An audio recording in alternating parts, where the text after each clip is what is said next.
Hey YouTube, thanks for tuning in. Chase here. And if you're like me, you may be done slash bored of the Dragon Quest 3 grind, and maybe you're ready to go back to story to get some of the relevant units there. But where do you start? Luckily, you've got me here to tell you exactly where to go. Well, maybe not exactly, but let me give you an idea of what's worthwhile and where to get it. And I'm probably going to forget to say which stages they're from when I go through this list. But I will put them in the description, and you can check it out there. For those that don't know, you probably already figured out the ones that do. I got all this from the calculator, the farming calculator on Reddit. It was put up by, I believe the username is Meow. Thank you for that. Thanks for everything all the data miners do for us. I sure as heck couldn't do that stuff. So anyway, I'm going to start with the units that I think are the most important to farm. And the number one that I'm going to point out, after ripping this information off the Reddit, I'm going to rip off some advice I heard from, sorry, I don't remember if it was Jax or Ultimono on Lolly at stream the other night. But this unit could be very important for the arena. A lot of you have figured it out already. Ghost. Okay, if you don't know, apparently the strategy will be to put your mid-heal scroll on Ghost, and his wisdom is pretty low. It will get a little higher when I fully awaken him. He's actually who I'm working on right now. But if you put a decent enough weapon on him, he'll get another, I don't know, 20, 30 wisdom. There's probably a strategy to make a weapon just for him with all wisdom rolls on it. But F units only cost 5 points in the arena, which is nothing. So if he can get off a decent mid-heal and you can protect him well enough, he also has 4 movement, by the way. That's great. His abilities, I mean, they're weak as heck. They're not really going to do anything, but if you need to put, I don't know, 50 or 100 damage on him, maybe. I'm not sure exactly how much his spells will do. There you go. That's an option outside the mid-heal. Alright, so yeah, I would farm this guy up. I would place him as priority. Maybe he's not your number one. These aren't necessarily in order. Although I would say who I would think the next important is to maybe not finish necessarily, but to get a start on is Moosifier. He's an A rank. That's exciting. You get an A rank for free from the story. Also, you can get one copy, your first copy, whatever, from collecting mini medals. If you don't know, a lot of people know, this is a big topic. He has a very low drop rate. And depending on your RNG, you're going to think that he never drops. Or maybe you're like me and you're like, is it really that low? I've gotten a little lucky with my first couple drops, which means maxing him will be a nightmare because I started off lucky. Anyway, I think he has he's somewhat tanky, beefy for a caster. And he's got Boom and Crackle. Those are great spells. Yeah, so I would focus on maybe just going up to 2 Awakening. 3 or 4 if you really just want to spend some time, like just do the same thing all day, every day for a few days. I think it's lunacy to get him up to 5. That's really more for bragging than for being practical. But yeah, definitely getting him up to 2 stars isn't bad. 3 or 4 is fine. You will use him a lot. Whale or not, he's great. He drops on 12-5. And, oh, I did warn you guys that I would forget to say what levels these units came from. The Ghost is farmed on Chapter 5-5 or 9-6. And let me spend a second on that.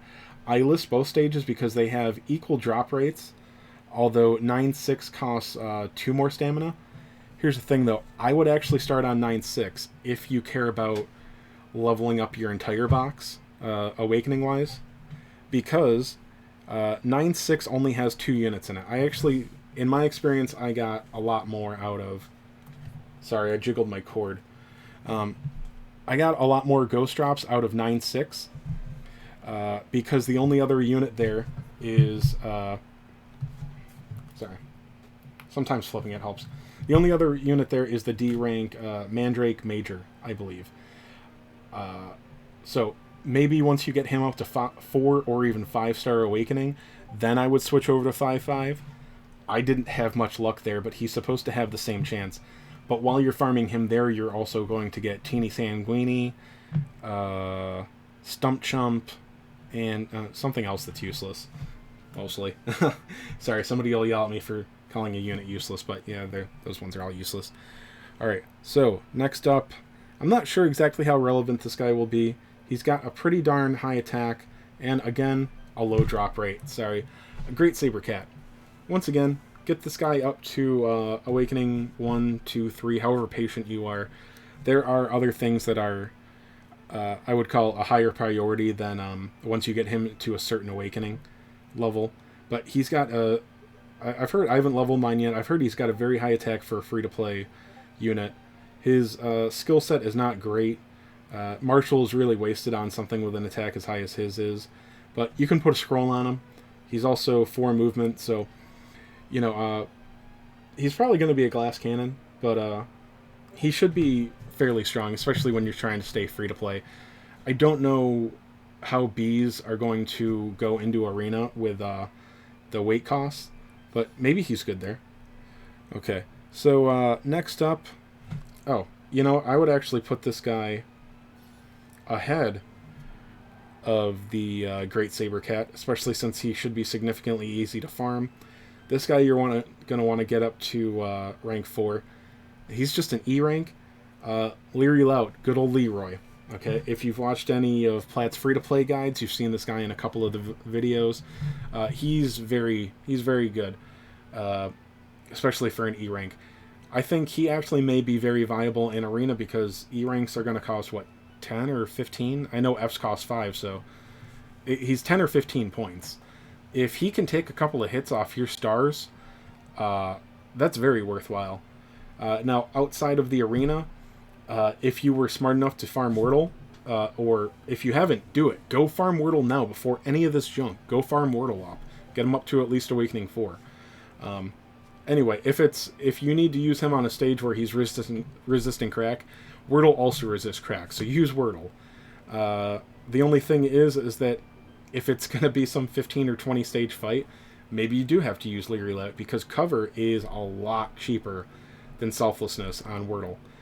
But if it's a crack stage, he's still the only cover unit that is resistant to crack. Or, sorry, Sizz. So he's got that going for him.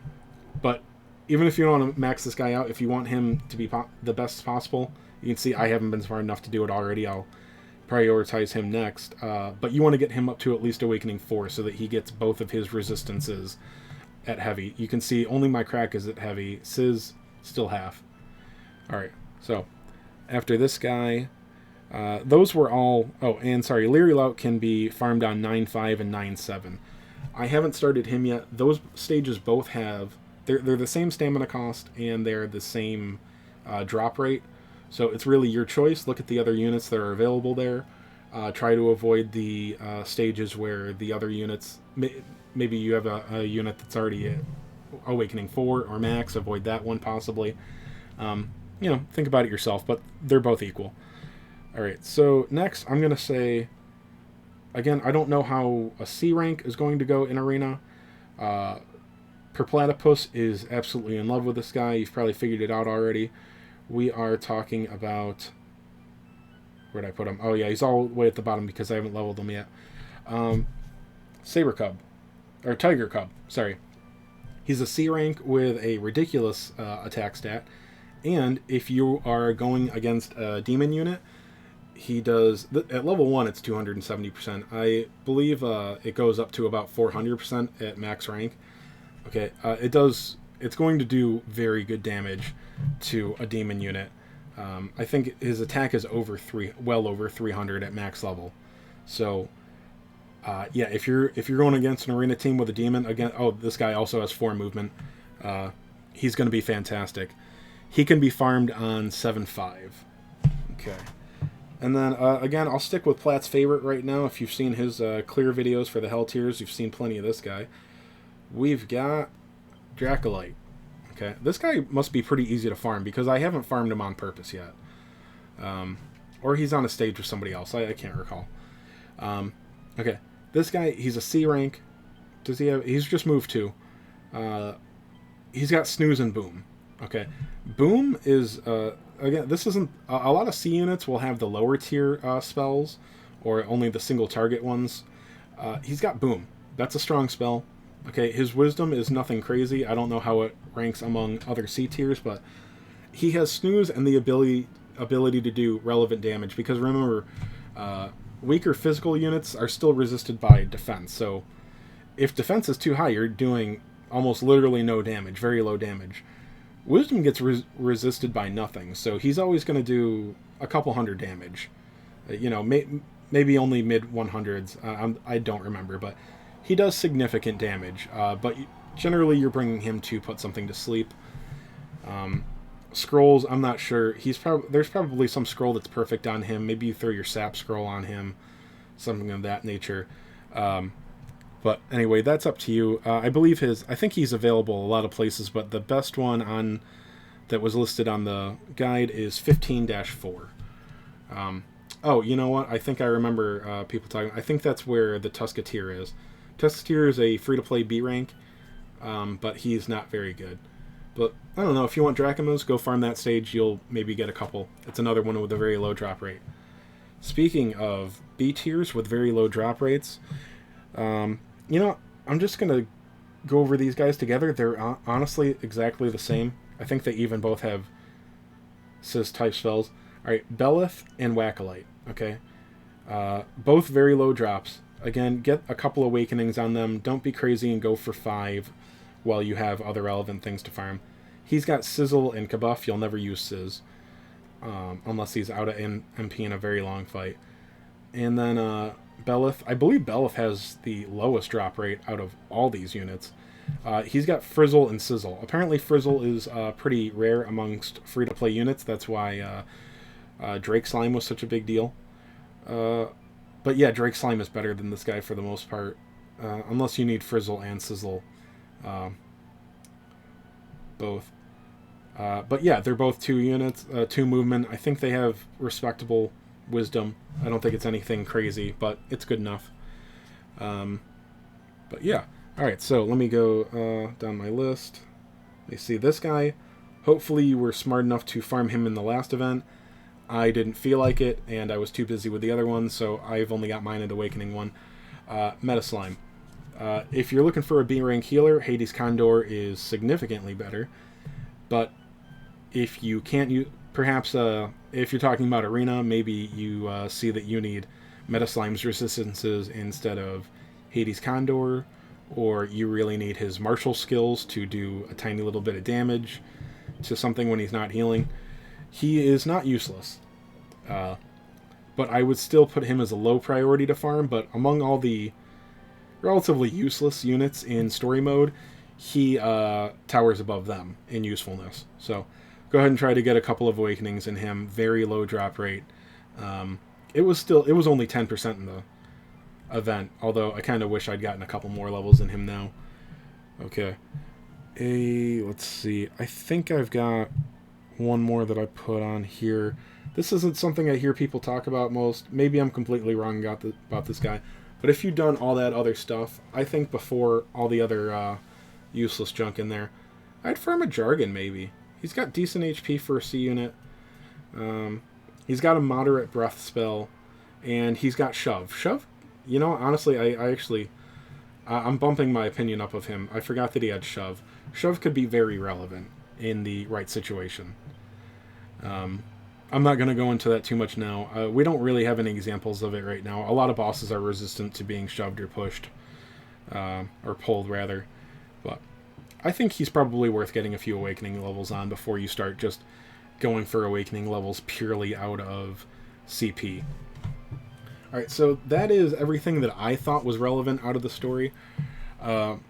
This is just too obvious to really include in the list. But the fearsome bounties, I believe that's the term, where you can get King Slime and Robin Hoodlum. Those are good units. I don't think Robin Hoodlum really shines anywhere yet, but King Slime is, if you need a free-to-play tank, or Fizzle, I think it's Fizzle or Fuddle. I'm not sure what the spell is called. I think it's the one that spell locks. He's worth getting a few Awakenings on, so I don't know where I would put him on the list of priorities, but those will always be there. And we're probably going to get another one soon, but can't confirm. Anyway, if you watched, thank you. Again, all these levels will be in the description. I forgot a few of them, I know. But it's easier to look it up in the description anyway. So, once again, thanks for tuning in.